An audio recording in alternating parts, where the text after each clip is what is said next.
ફરતા સત્કાર સમારંભ તેમજ મહાપ્રસાદનું આયોજન કરાયું।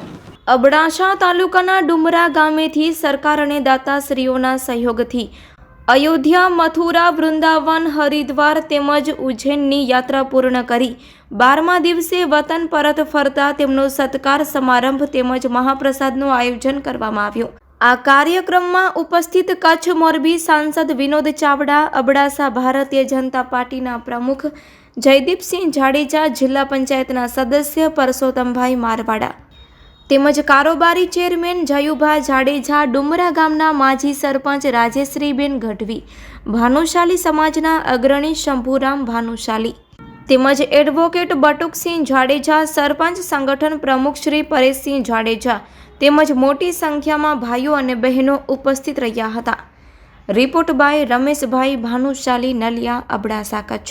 વિસ્તારમાંથી 80 કરતાં વધારે યાત્રિકો જ્યારે અયોધ્યાની અંદર દર્શન માટે રહેલા, અલગ અલગ જગ્યાએ જે આપણી આસ્થા અને શ્રદ્ધાના પવિત્ર જે યાત્રા સ્થાનો છે, મંદિરો છે, એમના દર્શન કરવા માટે ગયેલા હતા। એમનું આજે સમસ્ત વિષ્ણુ સમાજ ડુમરા દ્વારા આજે એમનું સન્માન કરવામાં આવ્યું। અમારા ભાઈ શ્રી જયદીપસિંહ જાડેજા અને એમની ટીમ દ્વારા આ સંપૂર્ણ યાત્રા સૌ વડીલોને જ્યારે કરાવી છે ત્યારે ખૂબ આજે આનંદનો અવસર છે। આજે અમારા ભારતીય જનતા પાર્ટીના પણ સૌ આગેવાનો સન્માન માટે આજે જોનારા હતા।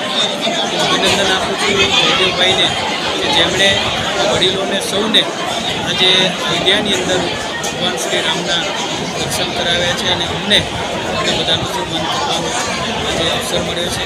આપણા દેશના વડાપ્રધાન શ્રી નરેન્દ્ર મોદી સાહેબના વરદ હસ્તે જ્યારે અયોધ્યાની અંદર ભગવાન શ્રી રામ બિરાજમાન થયા, 500 વર્ષ પછી બિરાજમાન થયા, એ વાતનો આનંદ સમગ્ર દેશની અંદર હતો, સમગ્ર દુનિયાની અંદર હતો। અને આજે આપણે આ છેવાડાના તાલુકાના અનેક લોકો આજે જ્યારે દર્શન માટે ગયેલા હતા, એવા સૌ લોકોને અમે આજે ડુમરા ગામે આજે અને